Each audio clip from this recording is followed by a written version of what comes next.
E aí, gente, tudo bom? Nesse vídeo eu vou falar sobre o filme Guerra Civil, com Wagner Moura e a Kirsten Dunst, ambos aí no elenco principal. O filme é dirigido pelo renomado Alex Garland, que fez Ex Machina. Ele aborda aqui nessa história uma nova guerra civil nos Estados Unidos, focando em um grupo de jornalistas que estão nesse caos, né, no meio desse caos, mais precisamente um repórter e uma fotógrafa. Esse vídeo, porém, ele tem um formato um pouco diferente, tá? Antes de continuar, eu preciso explicar sobre esse formato. Na primeira parte, eu vou fazer o que é mais comum na crítica, apresentando impressões gerais, inclusive também sobre alguns aspectos técnicos. Na segunda parte, aí eu vou me aprofundar mais nos temas que o filme explora, né, nos eixos temáticos que o filme vem trabalhando. É importante ressaltar, porém, que essa segunda parte não necessariamente contém spoilers.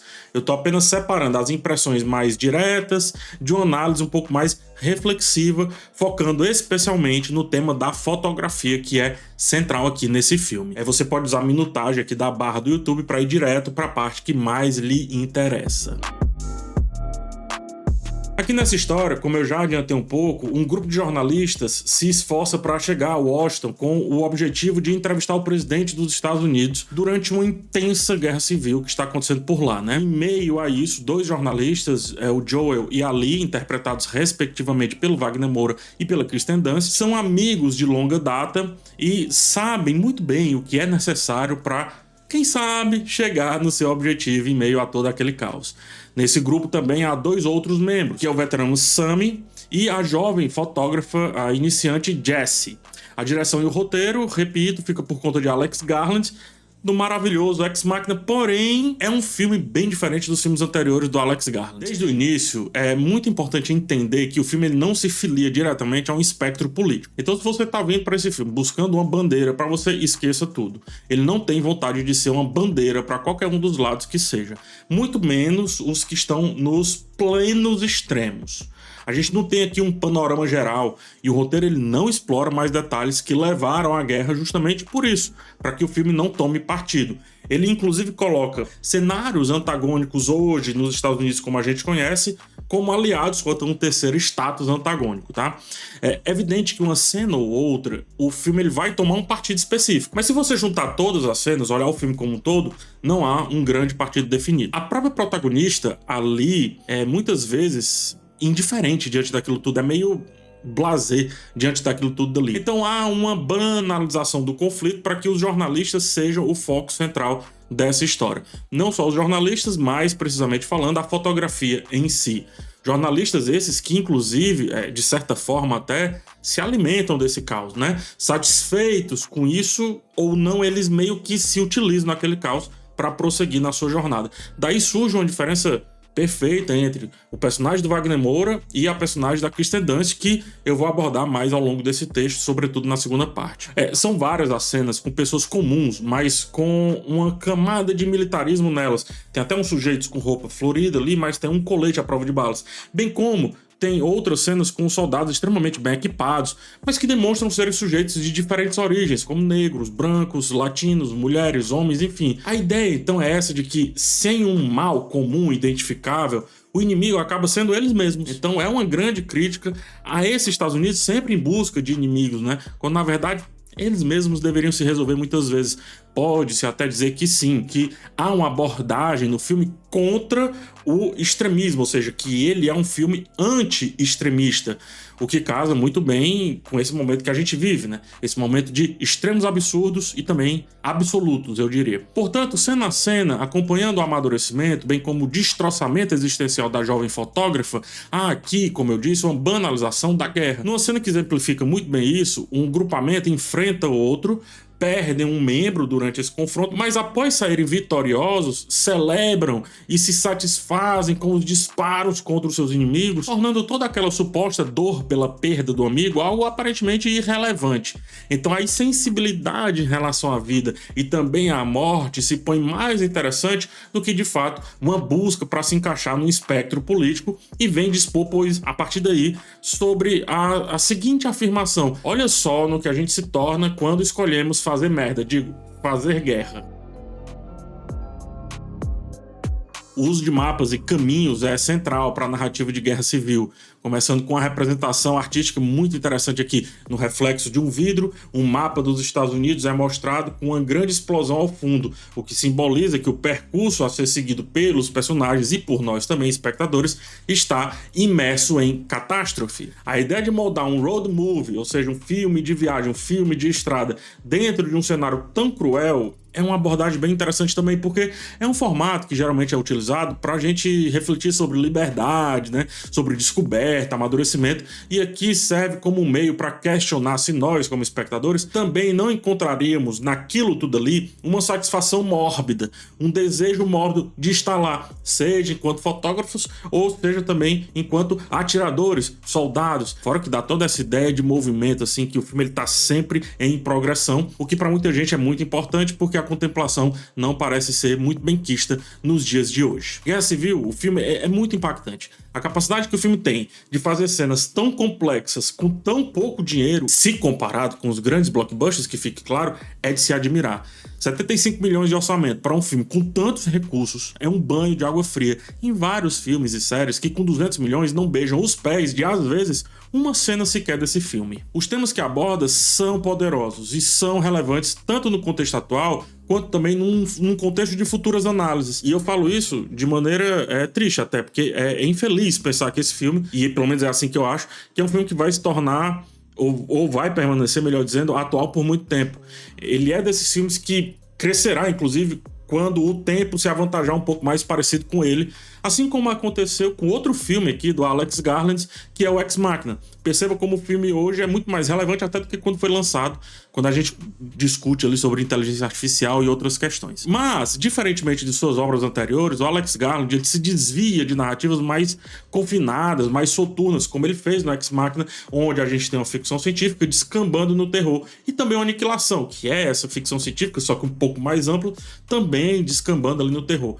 O Guerra Civil, o diretor ele faz o contrário, né? Ele mostra um cenário macro de terror, mas transforma em uma espécie de road movie, esse filme de viagem, que aborda temas de amadurecimento profissional e artístico também, eu posso dizer dessa maneira, em meio a toda aquela sordidez intrínseca de um cenário de guerra. Então, abraçar esse estilo road movie, que muito me lembra aí Filhos da Esperança, até na maneira como o filme é blocado, outro filme que inclusive traz temáticas bem parecidas, serve para tornar as coisas que são mostradas aqui muito mais fáceis de serem entendidas, o que também é diferente dos filmes anteriores. Sim, temos aqui um Alex Garland mais acessível. Eu prefiro esse autor menos óbvio, mas eu também entendo por que tomar esse caminho. Porque se anteriormente ele foi criticado por ser prolixo, agora ele vai no extremo oposto disso. E quem reclamou da sua falta de clareza antes, não há mais tanto do que reclamar nesse aspecto específico, tá? Eu gosto disso? Não. Mas eu entendo. E aí, dane-se se eu gosto ou não. O que eu não gosto nem entendo, porém, é como o filme tem cenas que, apesar de não parecerem deslocadas dos contextos temáticos que apresenta, são muito mal inseridas aqui no filme narrativo. A maravilhosa cena do personagem do Jesse Plemons, que eu vou entrar mais adiante aqui em detalhes, tem um começo e um final muito frágeis. Parece inserida à força, e o filme tem essa característica muito videogame, ela parece uma missão lateral que vem quase do acaso, muitas vezes. Mas, repito, a cena em si, ela é retocável. O coração da cena é perfeito. O assunto que ela traz é muito denso e, inclusive, posiciona um pouquinho ali a visão do autor nesse caos todo, ou seja, um sujeito anti-extremos. O estilo road movie até justifica essas saídas laterais, se a gente pensar bem. Mas é fato que não dá a mesma elegância das montagens todas interligadas ali dos filmes anteriores do Alex Garland, onde todas as cenas elas iam sendo perfeitamente costuradas. Um assunto levava a outro, que a outro, enfim. Esse problema de coesão narrativa, eu acho que é muito bem vencido pelo final avassalador e por várias sequências de muita intensidade e muita tensão. Aí eu identifico a volta da clausura que o diretor ele consegue sempre trabalhar muito bem e a partir disso criar um sentimento de terror, um sentimento de apavoro. A cena final, não vou dizer o que é, mas ela é enclausurada, ela é fechada, ela é angustiante. A cena do Jesse Plemons também é isso, né? Do ponto de vista mais geral, o filme é uma fonte de inspiração para o jornalismo, embora vendo uma visão do jornalismo tão desiludida quanto a personagem ali da Kirsten Dunst, mas é uma fonte de inspiração para falar sobre como informação é muito importante em cenários tão absurdos que, sinceramente, esses probleminhas de coesão narrativa ficam muito pelo caminho. E minha conclusão está muito por aí. 2/3 do filme são excelentes, mas há um terço, principalmente quando a narrativa precisa ser mais preenchida, que apresenta oscilações. Porém, isso não ofusca as grandes cenas e, sobretudo, os grandes temas sobre os quais eu vou falar agora nessa segunda parte, conforme prometido. Abordarei esses temas com um pouco mais de profundidade, só que eu repito, sem precisar entrar em tantos spoilers. Mesmo assim, fica o aviso. Você pode parar o vídeo aqui e continuar assistindo esse vídeo depois, mas salva-o, coloca ele no salvar para assistir depois, para que assim você se lembre de assistir novamente. Vamos lá, na parte 2 aqui, trago o tema central, né, abordado de maneira muito incisiva, que é a fotografia. Ela vem representar uma forma de não conversa de abordar aquela guerra. Os personagens até conversam um pouco sobre isso, né? Eles até falam um pouco sobre isso, falando que o trabalho deles é para ser neutro e depois ser julgado por quem pegar aquilo dali, por quem pegar aquela imagem e decidir o que fazer com ela. Isso é muito relevante, porque a gente está no filme em um cenário onde conflitos nunca são resolvidos por diálogos. Aparentemente a gente está também na vida aqui, fora do filme, em um cenário, em um contexto onde o diálogo parece nunca ser a primeira opção, menos ainda a melhor opção, para que os extremos sejam cada vez mais extremos e assim eles ficam se mantendo nesse distanciamento constante. A fotografia dispara gatilhos, assim como os soldados disparam suas armas. Os fotógrafos seguem as mesmas poses dos atiradores, sendo diferente somente para onde eles apontam, porque às vezes eles apontam para os próprios atiradores, né? Se as armas silenciam o inimigo, as câmeras elas eternizam esse momento e trazem também um silêncio momentâneo, o silêncio daquele momento que um dia deverá ser analisado e aí sim colocado em palavras. Quando estiverem a fim de colocar em palavras, que diga-se de passagem, a gente não sabe quando será esse momento, né? Aí depois é que se transforma em diálogo. Sempre que uma foto é capturada no filme, há uma pausa, tá? Há um silêncio total para vermos essa imagem, para vermos essa captura, esse momento, mas sem o tempo necessário para que a gente transforme aquilo dali em uma conversa, para que a gente consiga aprofundar aquela foto, os assuntos que estão contidos ali naquela foto. Ou seja, a vida tem que correr porque diálogo naquele cenário não é uma opção. Repito, não estamos em um momento ali no filme em que diálogo é usado como uma justificativa para se sentar e resolver as coisas. E aí eu trago também para nossa realidade, como diria aí o Eric Hobsbawm, a gente está de novo em uma era de extremos e o filme analisa isso muito bem. Nenhuma cena tensa do filme se resolve através da conversa. Nenhuma. É preciso que tenha minimamente outras histórias ou outras formas de contar aquelas histórias. E é isso que fazem as duas fotógrafas em contraste ao personagem do Wagner Moura, que em meio àquele caos quer uma declaração marcante, ele quer a palavra. A fotografia, então, é tratada como um objeto pronto para ser transformado em sujeito na análise do observador, quem vai depois pegar aquela foto e fazer alguma coisa com ela. Mas, repito, não naquele contexto de falta de conversa. A cena do personagem do Jesse Plemons aprofunda muito essa minha visão. Aprofunda também outros assuntos, é fato, como a questão do extremismo dentro do extremismo, e a partir disso se justifica ou busca justificar suas ações sórdidas, já que tudo está bagunçado, né? É tanto que a gente nem sabe se o personagem é um soldado de fato, apesar de vestido como tal, mas a gente sabe qual é o objetivo central dele, que ele não vai passar esse seu objetivo pelo fato de tentar traçar um diálogo minimamente sensato, não é esse o ponto. Ele faz duas perguntas, né, e já toma a sua decisão, já toma ali uma conclusão, já toma inclusive uma ação. Os repórteres, por sua vez, estão completamente perdidos nessa cena. Eles tentam resolver por voz, o que não dá para ser resolvido daquele jeito por voz, e a gente fica preso naquela cena, naquele turbilhão, naquela angústia, naquele caos. Nós caímos no buraco junto com a Jessie, a gente vai nos piores cantos possíveis quando estamos nessa cena extremamente tensa, porque o nosso poder do lado de cá de quem assiste, passivos enquanto assiste, é simplesmente conversar sobre aquilo ali que está sendo mostrado. Mas eu repito, não dá, o filme mostra que aquele cenário não permite conversa. Nada nesse filme é sobre falar, nada. Noutra cena, a cena dos snipers, acontece quase a mesma coisa. Só a bala resolve aquelas questões, enquanto as fotógrafas buscam minimamente capturar os movimentos ou os momentos mais simples e até mais serenos daquele caos inteiro. Por isso ali, a fotógrafa mais experiente usa menos a câmera e cada vez mais o seu olhar, buscando detalhes que justifiquem a sua sanidade mental que ainda resta ante toda aquela confusão. como olhar, por exemplo, um pequeno lírio ali no chão, enquanto a Jessie, a fotógrafa iniciante, busca a foto perfeita daquele momento. E o personagem do Wagner Moura, o Joel, ele tenta conversar e não consegue também tirar algo de produtivo dali a partir das suas palavras. Percebe isso que eu tô trazendo? Há uma exploração também, saindo um pouco dessa questão do diálogo ou não diálogo, né? De como a guerra afeta esses profissionais que estão nos conflitos, mas de certa forma à margem dos conflitos, demonstrando como esse cenário destrói memórias de uma pessoa para que seja construída uma memória histórica. Lee é a personagem ali que mais reflete isso. Sua atitude blasé durante boa parte do filme vem de um desgaste invisível que guerras e conflitos causam, mesmo dos melhores profissionais, como no caso ela é uma grande profissional, né? A Jessie deixa isso muito bem claro. Seu personagem aprendeu a ler a guerra, aprendeu a ler a realidade de maneira muito única.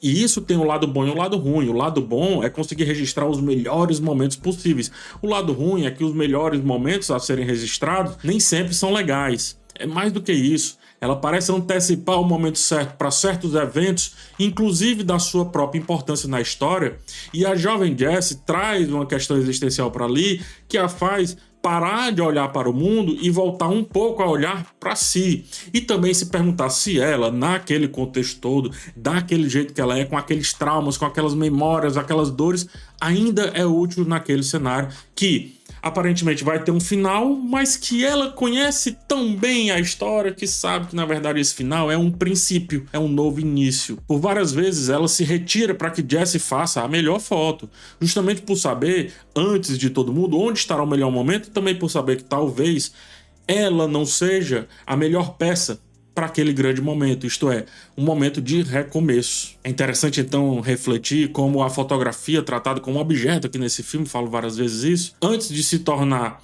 esse objeto em si, também foi sujeito. Por que eu tô dizendo que a fotografia é tratada como objeto por boa parte do filme? Porque ela só aparece e sai. Não tem ninguém conversando sobre a foto em si, destrinchando a foto em si. É por esse motivo, tá? Antes de se tornar esse objeto, toda fotografia foi um sujeito. Nesse caso, o olhar do fotógrafo, nesse específico aqui do filme, da fotógrafa. E uma foto é a finalização de uma memória capturada por uma pessoa, isso significa que essa memória foi internalizada por essa pessoa. Foi internalizada por aqueles que veem a foto antes dela existir como foto. E nunca haverá o mesmo sentimento experimentado por quem estava presente no momento capturado. Haverá outro sentimento. Eu não estou dizendo, porém, que é um sentimento maior ou menor. É uma outra construção de sensações a partir de gatilhos diferentes. Ou seja, analisamos as fotos e a partir de transformar aquela foto aí sim em sujeito foto, não sujeito fotógrafo, a gente passa a ter outras sensações. Porém, esquecemos muitas vezes que teve um sujeito amplamente afetado ao fazer aquela fotografia. Enquanto a guerra é a desumanização de todos os envolvidos, e o filme ele vai trabalhando isso muito calmamente, quanto melhor a foto, mesmo que de um momento ruim, como uma pessoa sendo queimada viva, pior pode ter sido a sensação do indivíduo que captou aquilo.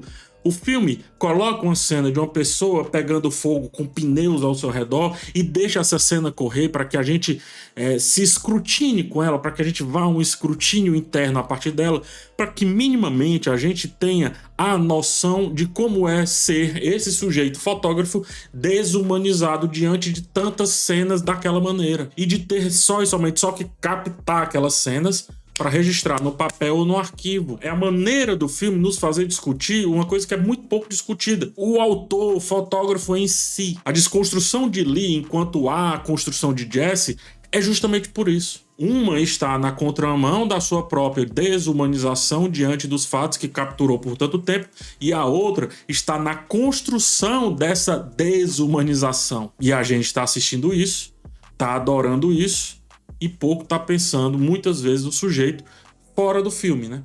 Eu digo, na nossa realidade, quem pergunta sobre o fotógrafo, a não ser outros fotógrafos? Por isso que tem essa conexão entre as duas fotógrafas ali, que parecem que só elas, só e somente só elas, conseguem se entender em idioma. É como se elas falassem ou pensassem um idioma único dentro daquele contexto. E é por isso também que o filme ele é sanguinolento, né? Sanguinolento porque ele quer que a gente veja a foto antes de alguém dentro do filme registrar a foto, para que a gente sinta aquele terror, para que a gente sinta nojo, asco, ou quer que seja daquilo que está acontecendo em tela, portanto, para que a gente se sinta minimamente fotógrafos. A foto final de uma das fotógrafas é a demonstração perfeita da necessidade de banalização da realidade, para que inclusive ela, por mais perversa que seja aquele momento, por mais estranho que seja aquele momento, é o que permite que aquela pessoa possa ser registrada como tal e posteriormente reinterpretada por quem analisará aquela imagem. Por isso,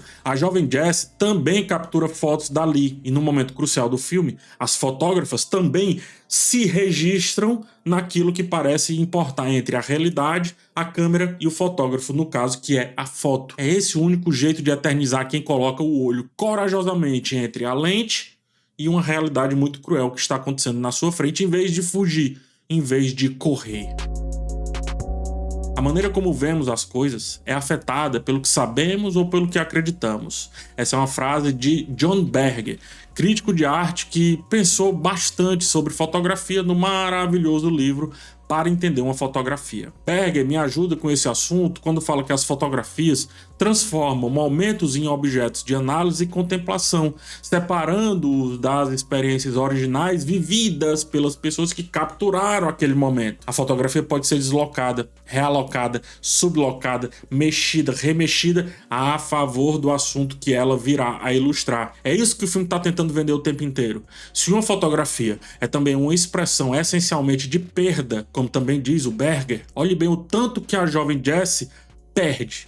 E olhe o tanto que a veterana Lee já perdeu e continuará perdendo. Esse road movie, aquela introspecção que os filmes de estrada geralmente trazem, serve para mostrar o tanto nessa jornada que foi arrancado dessa jovem, dessa amadora, que está começando agora aquele rolê. O passado, o Berger também diz isso, o passado é inacessível, exceto por meio da imagem, né? Exceto pelo meio da memória. Mas ele conclui dizendo que continua inacessível também, apesar disso, porque não arranca da realidade, por mais que a registre, todos os sentimentos que ela demonstrou no exato momento que estava acontecendo, no exato momento daquele registro. Uma cena de Lee apagando uma foto muito pessoal é porque ela sabe que suas fotos falam mais do que a sua própria existência. E se a sua existência se esvaísse ali naquele filme, quer que seja qual o motivo, iriam utilizar aquela foto e significar ou ressignificar para algo que talvez ela não quisesse. Aquela foto que ela apaga, ela não queria que fosse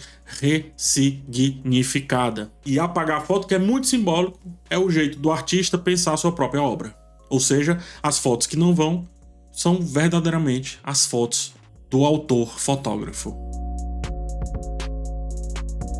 A fotografia é tanto uma tentativa de preservar, quanto também o reconhecimento de uma transitoriedade do tempo, justamente o que acontece entre as personagens Lee e Jessie. Jessie, ela fotografa com câmeras mais antigas do que Lee, e isso constrói uma autenticidade justamente a partir de sua conexão com o passado. O novo é, na verdade, o passado. Isso é fundamental para o arremate desse texto. Porque o filme está vendendo, a partir da relação de Lee e Jessie, que seguimos e seguiremos sendo o que fomos. Lee, ela segue sendo Jessie. Ela permanece nessa garota. Será que a gente vai de novo precisar que a foto fique velha? Por isso que a foto da Jessie é uma fotografia mais no estilo antigo. Então será que a gente vai de novo precisar que a foto fique velha para finalmente conversarmos sobre o que está na foto? Esse é o ponto. É preciso voltar à foto preto e branco para só aí refletirmos sobre o nosso tempo?